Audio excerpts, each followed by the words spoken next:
i medici sono più di 300 quelli che mancano. La mancanza di medici nelle strutture ospedaliere del Veneto si fa dunque sentire in maniera pesante e le correzioni attualmente in corso col piano sociosanitario regionale in discussione a Palazzo Ferrofini difficilmente potranno risolvere il problema. Con le ristrutturazioni che abbiamo fatto ultimamente diciamo che il numero di medici può anche essere lievemente contenuto, ma non è sempre così. I numeri, ricorda l'assessore veneto alla sanità Luca Coletto, non sono stabiliti dalla Regione ma dal Ministero sulla base di criteri a dir poco obsoleti. Manca però una norma che vada a definire reparto per reparto, letto per letto, quello che è il numero di medici, di infermieri e di OSS.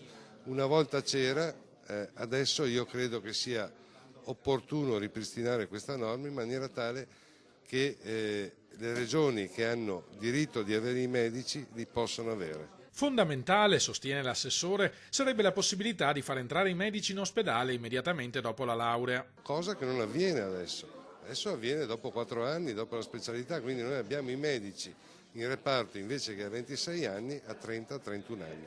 È leggermente diverso. La speranza è che la sospirata autonomia del Veneto diventi finalmente una realtà. Perché noi, ai sensi del titolo quinto, abbiamo in mano la gestione della sanità. Quindi dovremmo essere anche titolari di definire il numero dei medici, cosa che ad oggi non avviene.